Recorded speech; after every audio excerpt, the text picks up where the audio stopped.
Hello again there, friends and fans. Raptor here, and welcome back to Call to Arms, Gates of Hell, Ostfront. I wanted to start by making some very basic tutorials for any new players or anybody who needed a little refresher on Man of War Assault Squad, Call to Arms, or who is getting into this game, Call to Arms, Gates of Hell, Ostfront, for the very first time. Here we are in the units library, and again, remember, the developers have sent me and other content creators early access to things in the game that you might not have access to in the beta.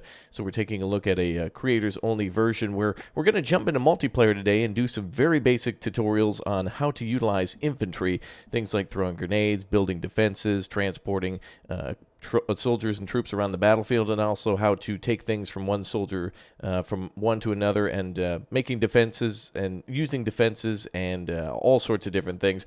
We've done a little bit of this before on the channel in terms of making those defenses, and so those videos are up on the channel, but we haven't really taken a look at the very basics of the game, things like how to call out the infantry and what different types are.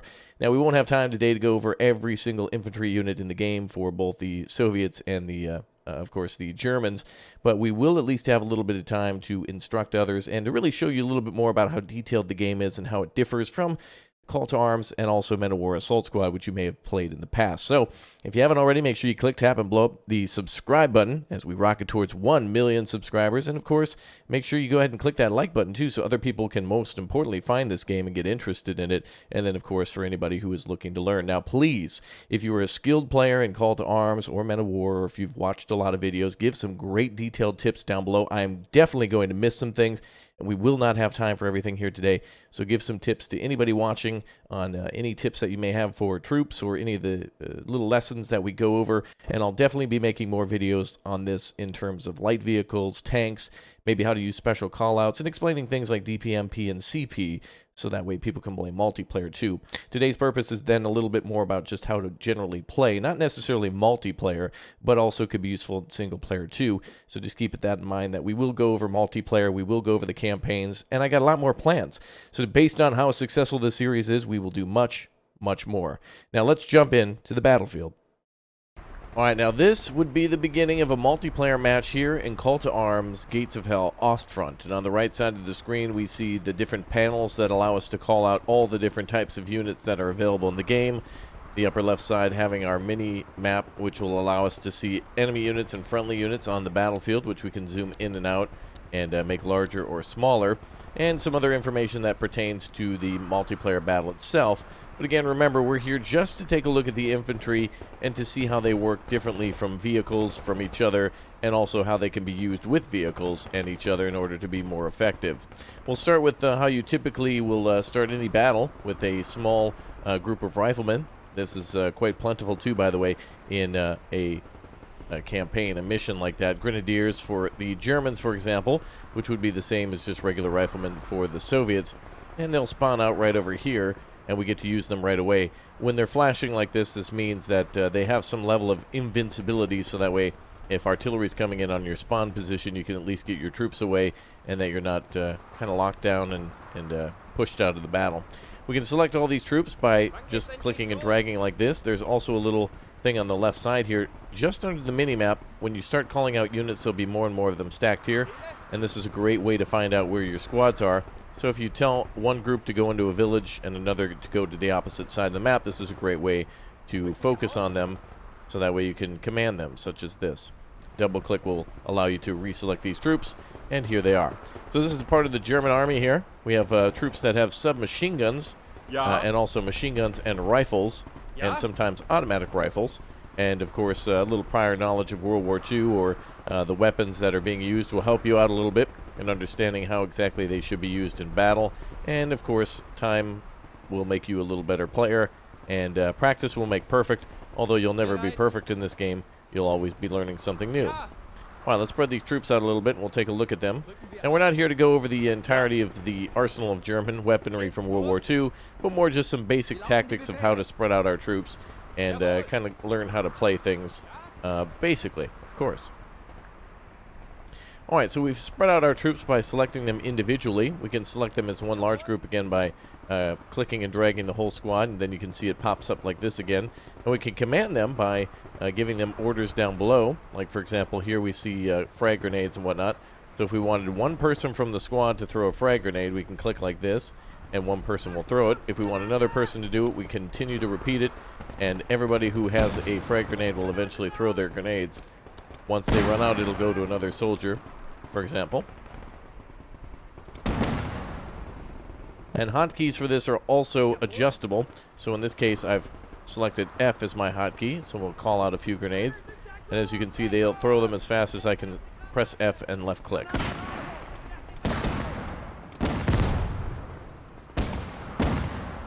Pretty cool.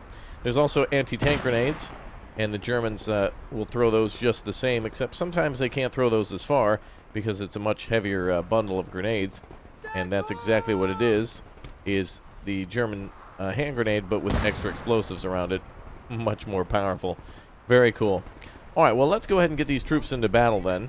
On the left side, we see the red bar, which is their health, the light blue bar, which is their stamina, and the bar here for building materials, which I've actually just noticed. And that tells us then how much they'll be able to dig in and entrench in the future. But let's not worry about that. Let's worry about getting our troops across the road then. So if we right-click, of course, that's the way to make our troops walk, or rather, kind of jog over there.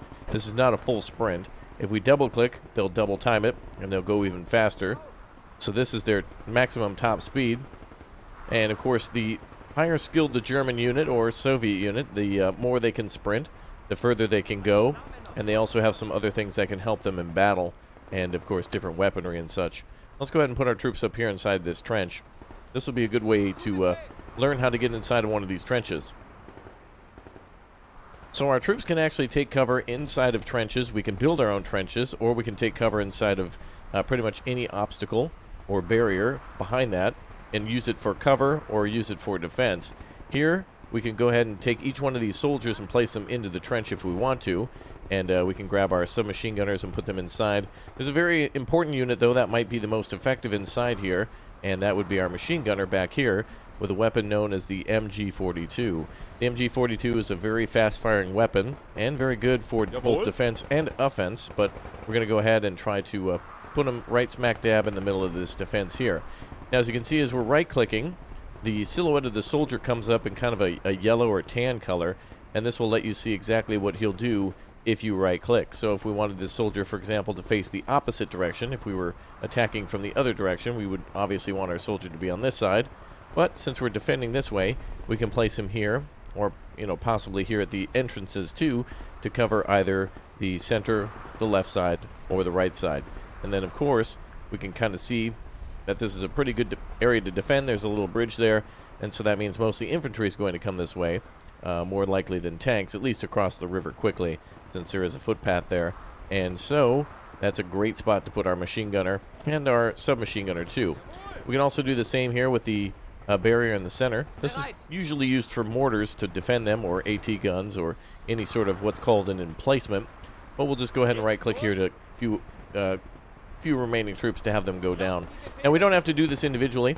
We can select a group of troops at the same time and right-click like that, and they'll take cover in the same format. So now we've successfully set up a defense. Now the enemy, if they attack us, will be less likely to kill our troops quickly. Though we will still take losses over time, though nothing's perfect, especially not in warfare, nor is it fair. Very cool, though. We can see our machine gunner. He's in a good spot. He's got his bipod down like that, which will give him better accuracy, though it doesn't really provide a bonus in the game. It's mostly based on range and frequency of fire. Well, let's go ahead and learn the difference now between motorized and mechanized troops. Mechanized troops, typically, whenever they're called in, sometimes there's a special unit for them. Doesn't look like this has it, but from what I can understand in previous games is that mechanized troops typically use heavier armored vehicles that have better weapons on them, such as a armored personnel carrier here, which is half-track, because the back half of the vehicle is a track and the front is used to steer. That's what they call a half-track. Has a machine gun on the top and can carry some troops with relatively decent armor, as where motorized troops would have something with a motor, such as this truck here. Now, both of them have a good amount of defense in the front, although the truck is essentially, as you would imagine, just a truck. This allows your troops or supplies or guns to get to the front lines very quickly, as where this one can fight to the front lines as well and then later deploy the troops. And this is really good to drop off the troops and then stay in combat with them so they can stay together, as with the truck you may leave behind. There are certain units and certain squads that you can call in that sometimes do come in half-tracks in previous games, so I wouldn't be surprised if they have it here. It's a great idea too, by the way, if you call out a AT gun, don't worry about these just yet, but just as a tip, these can be commanded just like the infantry. So if you double-click, they will move, and they'll push and pull things around, and can be attached to the trucks and vehicles. So it's a great way to transport a gun and troops together, and then deploy them up and add them as defense. So if we right-click with a vehicle, the vehicle will travel at its typical speed. And another thing to note is that terrain in this game for vehicles does matter. A vehicle that's on the road will arrive a lot earlier than a vehicle that's in the grass or the mud, or that's on in a river or whatnot, or it's stuck in water.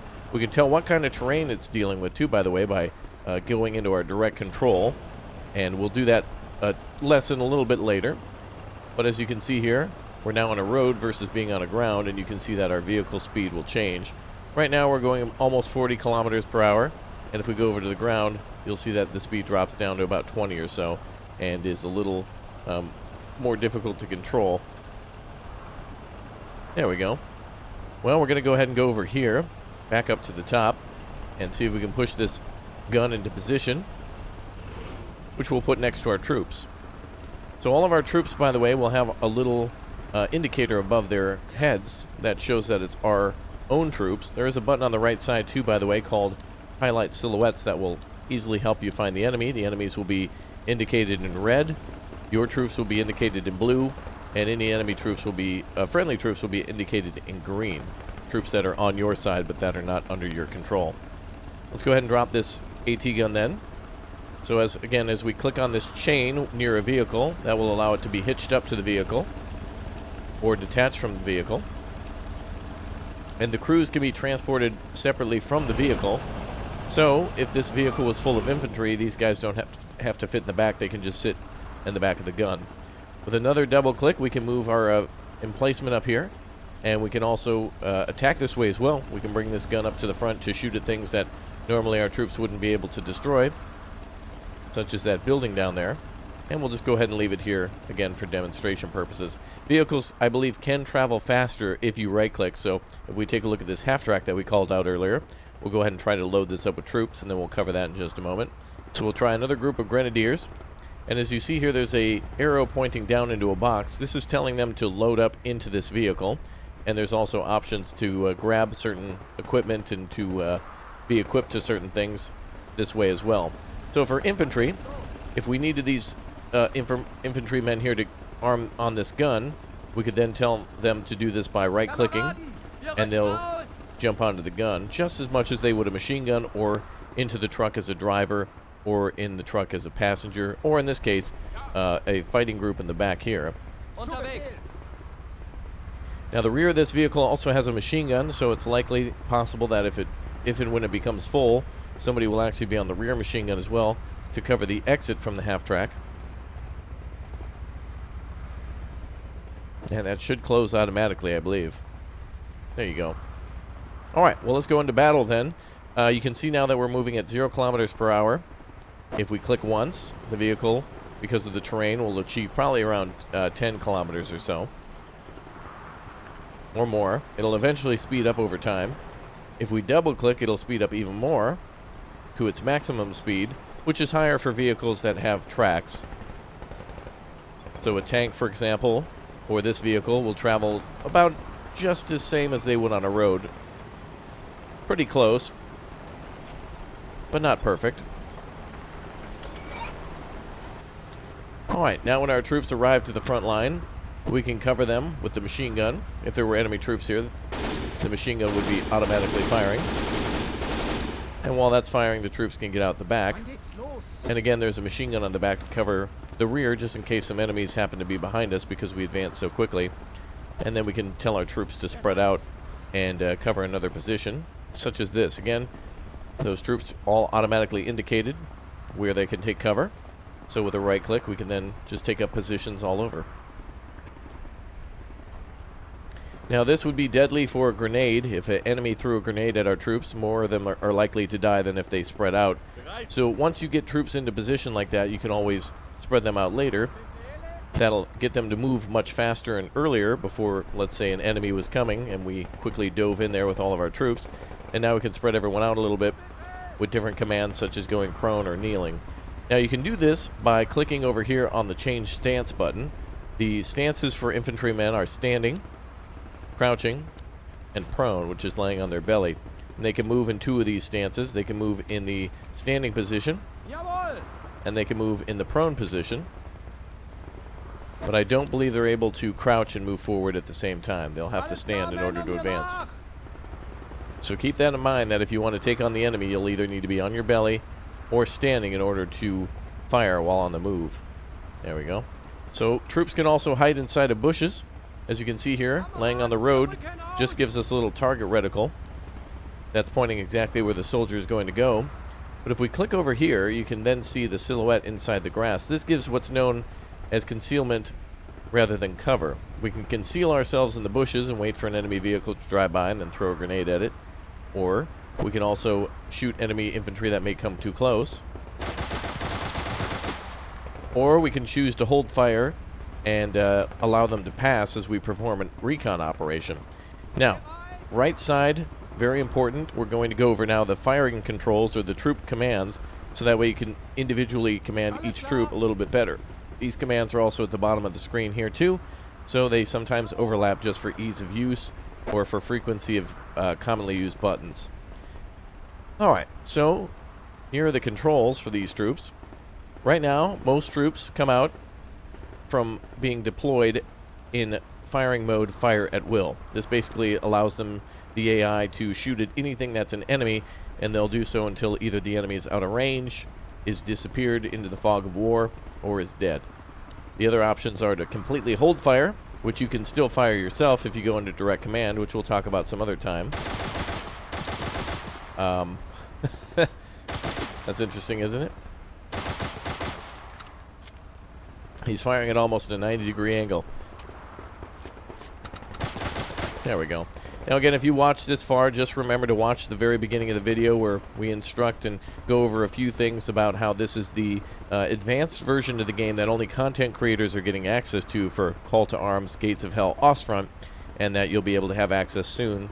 You can download the beta and try to play some of those missions, but if you've made it this far and are wondering how you get into multiplayer and such, again, remember this is just a tutorial for infantry, and something that can come in the future when multiplayer then is later available. As I was mentioning then, we can tell our troops to hold fire, but we can still fire ourselves. We can also choose to return fire. If the enemy happens to shoot at us or hit us, we can then return fire at the enemy, unless we are very useful for like a large tank, for example. If you have a small group of riflemen coming down the road and you don't want your tank to shoot at it, you can always tell them to just return fire or hold fire while other units take care of them. Alright, we can also do the same with movement. The AI can take command of moving into other positions by going into move at will or hold position. Hold position means that they won't move unless you give the command, unless there's some sort of a vehicle coming their way. Sometimes they'll move out of the way.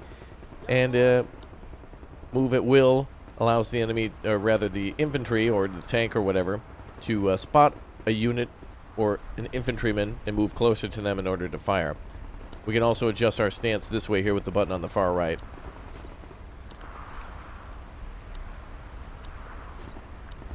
There you go. Kind of in a cycle. You can also assign hotkeys to this. I like to use spacebar to immediately tell my soldiers to drop. This is extremely important if they're coming under machine gun fire and need to get down immediately. Or if you want them to stop, it's a good idea to tell your troops to stop by just hitting that button, and they'll immediately drop as they're running. So as you can see, they can go from cover or concealment here. They can open fire at the enemy, and then they can get up, start moving, and if a machine gun happens to open up on them, they can get down and then continue to move. Very good stuff. The next thing to learn is this menu here, known as the attack options. This will give us access to the things we saw before: the anti-personnel grenade, the smoke grenade, And of course, this is also just based on troop type. But keep in mind that anybody can grab any of these grenades or any weapons that we may see at the bottom. Can be used by any of the infantry, but infantry types come equipped with different types of weaponry. So for example, if you call out a rifle squad, they may have a few anti-tank grenades with them, but their primary focus is infantry combat against other infantrymen. AT weapons, for example, or AT teams, like a Panzerschreck team, may come with a Panzerschreck and a Panzerfaust combo or a rifle or whatnot, and so they might have little to no anti-personnel grenades as they're going to be focused more on taking out enemy tanks. Right, we can also do melee in this game with F7. We can attack any other infantrymen and basically kill them. There's no real knocking out in this game and taking anyone prisoner. It's all about combat and killing the enemy, essentially. Alright, let's go ahead and throw that grenade then. We'll go ahead and press F here. And we can also throw this grenade. Now you can see the grenade arc for this troop is about 30 meters, give or take, and it looks like that's going to be exactly as far as we can throw this, is 29.1, let's say, meters from our current position. So if there are enemy troops up here behind this thing of logs, then we can throw it that way. And the green dot is exactly where it will land. So if we're trying to throw it somewhere, it'll show you exactly where it'll drop to. But if something's in the way of getting through to that arc, you'll see like a little red dot like that. Kind of hard to see, but it's something that you can easily figure out with a few grenade throws. Alright, well, let's go ahead and try to cook a grenade now. Remember, the concept of cooking a grenade is essentially waiting for it to get so close to detonation that really you want it to try to explode just above the enemy or right as it hits the ground to cause the maximum amount of damage and to give the enemy the least amount of time to escape from your grenade throw. We'll go ahead and do that now.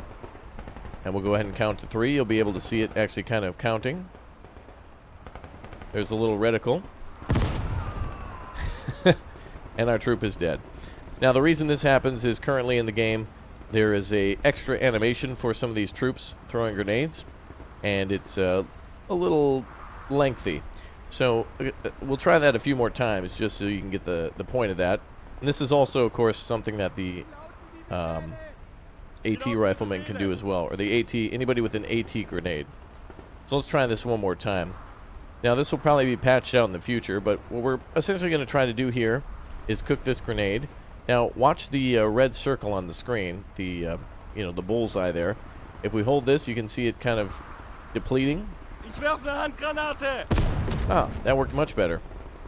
So sometimes infantry, when the animation plays, they'll have to pull the pin twice. So after they've started to cook their grenade, the pin should have already been removed from it, and if you throw it sometimes it'll start it again. So the countdown timer's going, but technically the grenade hasn't yet been primed for throwing, so it's an extra animation, so it adds time. Let's try that again for a more perfect grenade throw.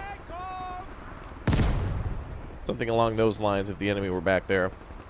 Let's try a very perfect ideal grenade throw now. Let's see if we can do it this way. So long as the animation, oh, it still plays, so it's probably just going to hit. Just exploded above. So we're going to do no cooking now, but it'll take a little practice to get that right. Even I'm thrown off by this extra animation.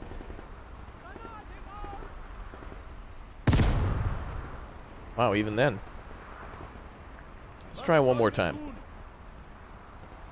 No cooking, let's just throw.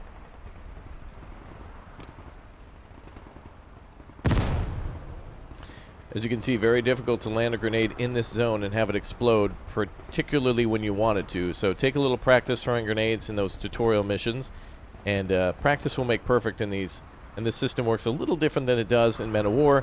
As you can see, grenades are more bouncy, and so it might take a little bit of extra time to get it perfected.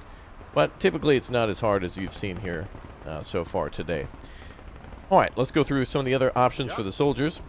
We have ourselves the options to repair if we need to, and there's some other self-explanatory options here like healing with our troops, and also things like the mine detector we'll have to have equipment for, and that's more advanced, but if you hover over it, it'll kind of tell you exactly what it'll do, like placing an anti-personnel or tank mine. We can also repair vehicles with our troops by grabbing a repair kit out of a vehicle, so we'll get to that some other time. We can also holster our weapons, though it really isn't used for anything other than looking cool in screenshots or, you know, the video games. But Perhaps maybe sometimes in missions, you'll need to unholster a weapon. Very rare, but it's possible. But you won't really need to do much of that. And examine. If we wanted to examine something, like for example another soldier's inventory, we can go ahead and click here and examine what they had on them. So the soldier on the left is the currently alive soldier, and the soldier on the right is the one who died from throwing his grenade earlier. So we can see here that he's got everything but his weapon. So if we press V as in Victor, and friendly bodies will be highlighted in yellow, and enemy bodies will be highlighted in red. That helps you to identify corpses. And if we press C as in Charlie, we can see here that it brings up a little grab menu. Kind of hard to see that soldier's gun there, but you can see by his left leg that there's a little gun that we can actually grab. So if we right click, we can pick that up. And if we press X as in X-ray, we can check out what this soldier has on his inventory, and we can either grab all or double click to individually pick up things that we want. So in this case, let's just take the magazines, grenades, and maybe a health kit. And we can leave things for other soldiers. This is exactly how you get things out of vehicles. This is also a way to repair and replenish tanks if needed of ammunition. So it's a good thing to do as you have a little bit of extra time. The last thing I wanted to cover was very important too for vehicles, but also for infantry. You can just simply press R to make your troops point in any direction that you wanted them to. And that's very helpful for gun emplacements, and also very important if you're trying to get your troops to face a certain way if they're all arriving from different locations. Like, for example, if we ask both of these troops to run to this location, but the enemy will be coming from over here, we can then press R and have them both look this way once they've arrived, and it saves them a little bit of a turn, giving us an edge on the enemy if we happen to be ambushed. It's an extra thing to think about. The last thing I wanted to cover was digging small foxholes. And of course on these in this game, all the troops, most of the troops, come equipped with entrenching tools, which we saw in our inventory earlier, which we can look at by pressing I, as in India. And as you can see, all the stuff that we picked up before is here, as well as this, the German shovel. And this allows us to make smaller foxholes in order to fight the enemy. So let's go back up here to our friends. And let's just say we're out of room in order to dig in with everyone, and we've arrived late to the battlefield, and we need to make ourselves a trench. There is a way to make trenches similar to this, but much smaller. But there's a way for each individual soldier in order to be dug into the battlefield. If we click on the option at the bottom, which says dig small let's see, foxhole under F. I actually don't think it has a hotkey, but we can assign it to a hotkey if we want to. We can do like F1 or F2 or F3, whichever we want. Any of those, or anything F1 through F12.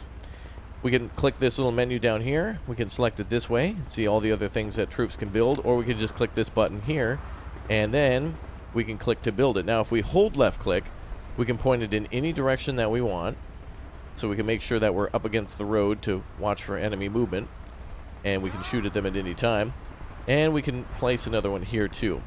Now, if one of these soldiers had multiple shovels on him, we could also then press shift in order to queue up multiple orders, so we can have one built and then another. Sometimes it takes multiple shovels because they have somewhat of a durability on it, so you can't abuse it and make a massive fortress with just one person.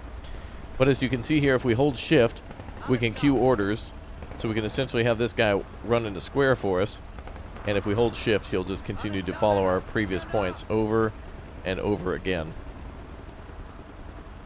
There we go. So that's pretty useful if you want a soldier to take a specific path somewhere. If, for example, we needed to get to this truck, but we couldn't go this way, typically this guy will try to go this way, of course, out of the trench and straight to the truck. But if we hold shift, we can have him go down, around, and to the driver's side of the truck and get inside. So if you hold shift, you can queue those orders together. That's very helpful for vehicles. Not used as much, I think, for infantry, but is definitely something to think about when you're trying to keep your troops to go a certain way. But it's a little bit better just for individual soldiers. Not as easy to use it for a larger group.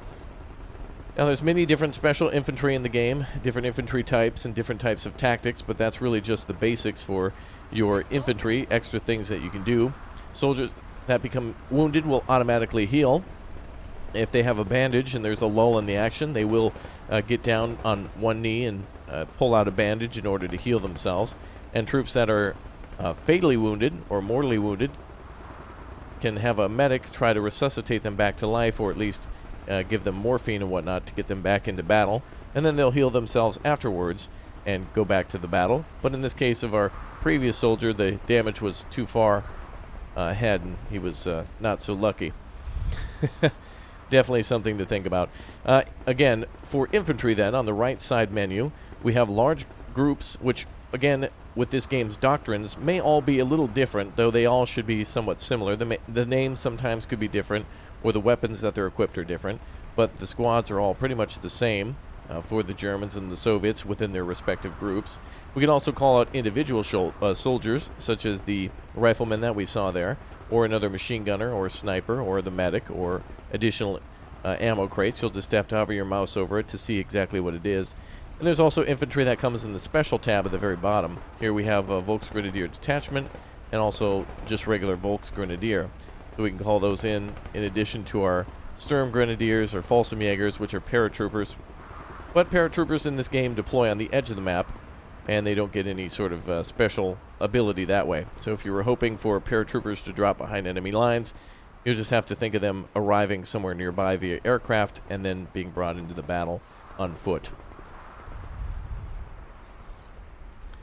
Some vehicles do come with infantry in them. I'm trying to see if there's any now, but I don't think that's the case here. But infantry can ride in pretty much any vehicle that you've called out, so and also capture enemy vehicles.